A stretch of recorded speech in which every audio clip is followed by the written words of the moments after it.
Friends अगर current में कल के दिन की बात करें, कल के दिन की अगर बात करें अभी, तो निफ्टी 50 देखिए 24,180 के आसपास आ चुका है। अगर ये और ज़्यादा नीचे गिर गया तो ये मान के चलिए बियर जोन स्टार्ट हो जाएगा और निफ्टी यहाँ से 22,000 तक आपको देखने को मिल सकता है। क्योंकि अगर आप चार्ट के अकॉर्डिंग देखेंगे तो 24,000 के नीचे कोई रेजिस्टेंस मतलब कहीं रुकने का है ही नहीं। मार्केट सीधे सीधे 24,000 पे सीधे सीधे फिर 22,000 के आसपास रुकेगा मार्केट। तो कुछ इस तरीके से इन्वेस्टमेंट को, स्ट्रेटजी को आप तैयार करके चलना कि एटलीस्ट अगर 22,000 भी आ जाए तो एटलीस्ट आपके पास कुछ पैसा होना चाहिए ताकि अपने शेयर्स को, अपने म्यूचुअल फंड को एक्यूमुलेट कर पाओ। अगर ये वापस से 24,000 से वापस से ऊपर की तरफ मूव किया तो भी आपके पास इतना पैसा होना चाहिए कि एटलीस्ट आपको अफसोस ना हो कि यार आपने गिरावट में पैसे नहीं लगाए और आज देखो शेयर मार्केट वापस से ऊपर आ गया। अमेरिका की तरफ से मार्केट शिफ्ट अदर हो सकता है क्योंकि अमेरिका में डोनाल्ड ट्रंप ऐसा लग रहा है कि वापस से आएंगे। अगर आते हैं तो जो पिछले 5 सालों से जो अमेरिका की खस्ता हालत थी उनका मार्केट सुधरेगा। तो वापस से जो फंड पूरी दुनिया से इंडिया की तरफ अभी मूव हो रहा है वो हो सकता है कि वो लोग अमेरिका की तरफ भी थोड़ा सा डाइवर्सिफाई कर दें।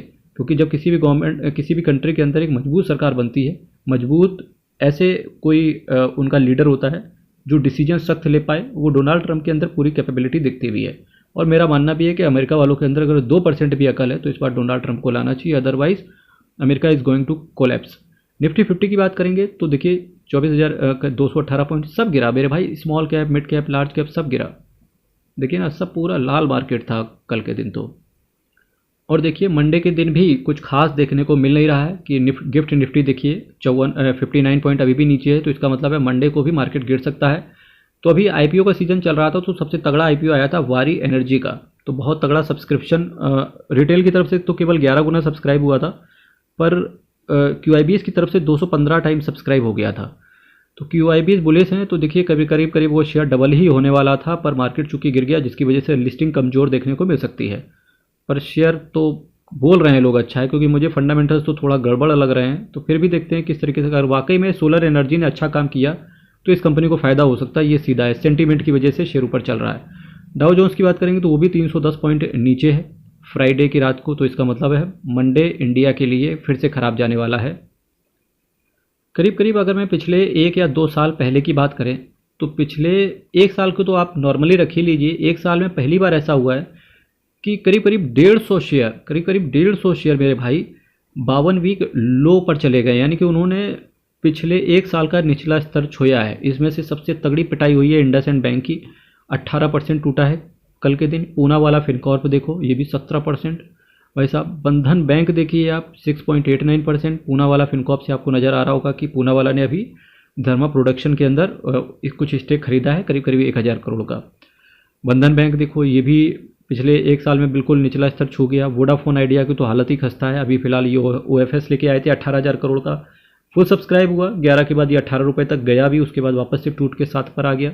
सब पैसा लोगों को, रिटेल इन्वेस्टर जो भी इन्वेस्टेड रहे होंगे तो उनका पैसा खस्ता हालत हो गई होगी, क्योंकि 11 पे OFS था, 18 तक गया, 7 पे चल रहा है। भाई कितना ज़्यादा पब्लिक के पैसे का मिस यूटिलाइजेशन हो रहा है। पब्लिक भी बम्पर तरीके से IPO के अंदर, FPO के अंदर आंख बंद करके, बिना फंडामेंटल्स देख के, बिना फाइनेंशियल एडवाइजर से संपर्क करके पैसे डाल रही है। पर आपको ऐसा नहीं करना है, बहुत सोच समझ के इन्वेस्ट कीजिएगा। क्या पता लगा आपने किसी शेयर के अंदर डाला, वो भी 52 वीक का निचला स्तर छू जाए।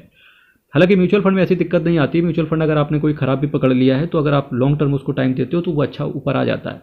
हाँ, शेयर के अंदर भी कभी कभी ये चीज़ें देखने को मिलती है कि अगर आपका शेयर पर्टिकुलर नीचे ही चला जा रहा, अनटिल और अनलेस कंपनी अपने आप को बैंकरप्ट घोषित ना करे, अगर आप उसको एवरेज करते रहते हो तो कभी ना कभी तो वो भी पॉजिटिव आ ही जाता है। आल कार्गो, ITI, जी इंटरटेन ने भी भाई 52 वीक निचला स्तर छुआ है। ये तो एक्चुअली वेट कर रहा है जी इंटरटेनमेंट कि इसके MD का शायद रिटायरमेंट है, मैनेजिंग डायरेक्टर का शायद इसका रिटायरमेंट है दिसंबर के महीने में। क्योंकि इनका सोनी और जी का जो मर्जर का सिस्टम था वो उन्हीं शायद कंपनी के मैनेजमेंट की वजह से ही अटका हुआ था। तो अभी दिसंबर के बाद असली में 2025 के अंदर जी एंटरटेनमेंट का समय 2025 हो सकता है। नोट करके रखिएगा डायरी में कहीं।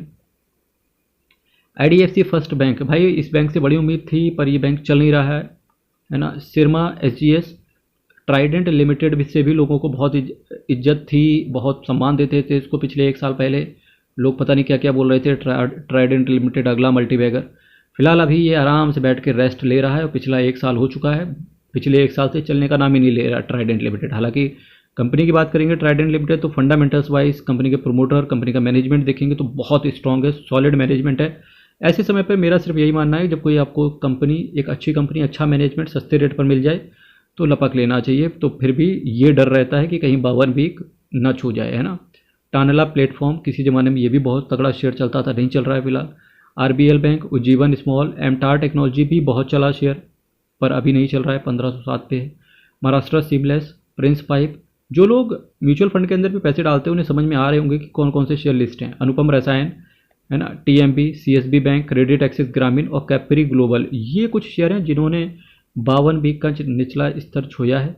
इसके साथ साथ 52 वीक हाई वाले कौन से शेयर हैं जब गिरते मार्केट में भी गए, जैसे दीपक फर्टिलाइजर 52 वीक हाई। ये मेरे बात करें, अगर आप वीडियो मेरे रेगुलरली देख रहे हो तो दीपक फर्टिलाइजर पे बहुत ज़्यादा मैं वीडियो लेकर के आया हूँ। पिछले 6 महीने पहले की अगर आप बात करेंगे तो ये शेयर पिछले 1-1.5 साल से चल ही नहीं रहा था, पर मेरे भाई पिछले 3 महीने में कुछ इस तरीके से चला कि भाई 52 वीक हाई पर पहुँच गया। यही होता है, इसीलिए मैंने आपसे बोला जब किसी एक कंपनी को सॉलिड मैनेजमेंट हो, दीपक जो ग्रुप है वो सॉलिड मैनेजमेंट वाला है, दीपक नाइट्रेट भी आता है। तो जब इसके बुरे वक्त पे आप खरीदते हो, तो जब ये मार्केट का बुरा वक्त आता है तो अब देखो ऐसे शेयर आपको पैसे कमा के देते हैं। Coforge, Max financial, Radico Khaitan and Dixon technology ने 52 वीक हाई छुआ है। और वोडाफोन आइडिया, इन सब की हालत खस्ता है भाई। सिंपल है, एक चीज़ कहना चाहूँगा, शेयर मार्केट गिर रहा है, ठीक है, तो थोड़ा सा बहुत ही संभल के चलें। हाँ, जोश जोश में आके कुछ बेच ना देना अगर आप म्यूचुअल फंड इन्वेस्टर हैं तो।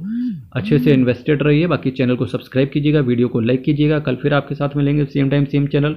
कुछ आपका पॉइंट ऑफ व्यू है यहाँ कमेंट बॉक्स में रखिएगा। बहुत बहुत धन्यवाद।